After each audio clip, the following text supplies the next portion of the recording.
100 रोटी वाला ससुराल। सुनो जी, मुझे तो शीतल की बड़ी फिक्र रहती है। उसका ध्यान तो बस घर के बाहर दोस्तों के साथ घूमने फिरने में ही रहता है। उसे कुछ बोलो तो एक नहीं सुनती। मैं तो कहती हूँ इसकी जल्दी शादी वादी करवा दो, वरना लड़की हाथ से निकल जाएगी। तुमसे ज़्यादा चिंता है मुझे शीतल की शादी की। कल ही वो रामपुर वाले मौसा जी को फ़ोन भी किया था। बता रहे थे एक लड़का है नज़र में, उनका अपना घर है और लड़का भी अच्छा है। अरे तो फिर बस बात चलाओ ना, एक बार देखे तो सही लड़का और घर बार कैसा है। कौन से लड़की की बात चल रही है यहाँ? तुम्हारी शादी की बात चल रही है बेटी। अब तुम्हारी शादी की उम्र हो रही है तो लड़का तो देखना पड़ेगा ना। उफ़ो, मुझे अभी नहीं करनी शादी वादी। ये तो मेरे खेलने कूदने के दिन है। बहुत खेल कूद ली तुम, अब घर के काम धाम सीखने की कोशिश करो, समझी? ससुराल जाकर हमारी नाक मत कटवा देना। सब्जी काटनी तो आती नहीं इसको, तो नाक ही कटवाएगी। अरे मैं इसे शादी तक अच्छे से सब सिखा दूंगी। आप तो बस उस लड़के से इसकी शादी के बाद चलवाओ। कुछ दिनों बाद कुणाल और उसकी माँ शीतल को देखने घर आते हैं। कुणाल दिखने में बड़ा ही स्मार्ट होता है। शीतल तो उसे देखती ही रह जाती है। देखो जी, हमारी कोई डिमांड तो है नहीं, बस हम चाहते हैं कि लड़की घरेलू हो, घर के सारे कामकाज संभाल ले। अब आपके परिवार में तो बस 3 ही लोग हैं, पर हमारा तो खूब भरा पूरा परिवार है। बाकी हमें लड़की के घूमने फिरने दोस्तों से मिलने से कोई दिक्कत नहीं है। घर का काम करने के बाद जो चाहे सो करे। अरे वाह, ये तो इतने बढ़िया लोग हैं। लड़का भी इतना स्मार्ट है और ऊपर से इन्हें मेरे घूमने फिरने से भी कोई दिक्कत नहीं है। हे भगवान, तूने तो बिना मांगे ही मुझे सब दे दिया।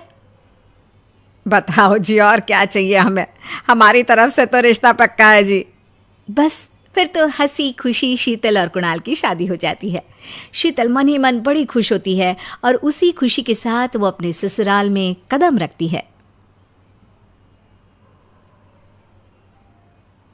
आओ बहू, तुम्हारा अपने ससुराल में स्वागत है। ये मिलो अपने परिवार से। ये तुम्हारे ससुर जी, तुम्हारी ननद सुनीता और गीता, सुनीता के पति राजेश और उनके 2 बच्चे राजू और चिंटू। ये ना हमारे साथ यहीं रहते हैं। ये तुम्हारी दादी सास हैं और बाकी लोग अभी बाहर गए हुए हैं। इतने सारे लोग, ये सब यहीं रहते हैं इस घर में? अरे अभी तो मेरे देवर देवरानी और उनके 3 बच्चे यहाँ नहीं है। उसके मायके में भी शादी थी ना, तो बस वहीं गई है। कल तक आ जाएंगे। हे भगवान, ये घर है या धर्मशाला? ये सब एक साथ इस घर में कैसे रहते हैं? मुझे तो पता ही नहीं था इनका इतना बड़ा परिवार है। अब समझी कि कोई डिमांड क्यों नहीं की इन्होंने। ये सब चाल चले मेरे साथ। अरे बहू, खड़े खड़े क्या सोच रही हो? चलो अपने कमरे में जाकर आराम करो। जी माँ जी। अगले दिन शीतल का ससुराल में पहला दिन होता है। शीतल रसोई में जाकर सबके लिए खीर बनाने लगती है। तभी उसकी ननद सुनीता आती है। अरे वाह भाभी, आज क्या बना रही हो? बस दीदी, आज वो पहली रसोई है ना, तो खीर बना रही थी। अरे भाभी, ये खीर वीर रहने दो। घर में 4 लोगों को शुगर है और कुछ लोग मीठा ही नहीं खाते। आप ना सीधा खाना ही बना दो। क्या फ़र्क पड़ता है मीठा बने या नमकीन? बस बहू के हाथ की पहली रसोई होनी चाहिए ना। जी दीदी, तो फिर मैं खाना ही बना देती हूँ। आप बता दो खाने में क्या बनेगा? बस सिंपल सी कोई सब्जी बना दो, जैसे आलू गोभी या आलू मटर, और उसके साथ रोटियां सेक दो। हमारे परिवार में अब तुम्हें मिलाकर पूरे 20 लोग हो गए हैं। 15 बड़े और 5 बच्चे। बड़ों की 6-6 और बच्चों की 2-2 के हिसाब से रोटी बना देना। चलो मैं चलती हूँ, सब देख लेना। हाँ, बड़ों की 6-6 रोटी मतलब कि 15 लोगों की 90 रोटियाँ, और बच्चों की 2-2 रोटी मतलब 5 बच्चों की 10 रोटियाँ। 90 और 10 मतलब कुल मिलाकर 100 रोटियाँ। हाय, मैं तो मर गई। 100 रोटी अकेले कैसे बनाऊंगी? माँ, ये तुमने मेरी शादी कहाँ कर दी? शादी से पहले तो मैंने कभी 4 रोटी से ज़्यादा नहीं बनाई।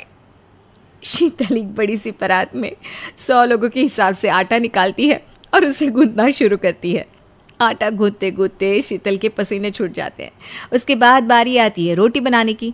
शीतल एक एक करके रोटी बनाना शुरू करती है और 10 रोटी बनाते ही अपनी कमर पकड़ लेती है। हाय, मैं मर गई। मेरी कमर टूट गई खड़े खड़े, और ऊपर से इतनी गर्मी। मैं 100 रोटियाँ कैसे बनाऊंगी? अरे भाभी, सब बाहर रोटियों का इंतजार कर रहे हैं। ज़रा जल्दी जल्दी रोटी सेक दो।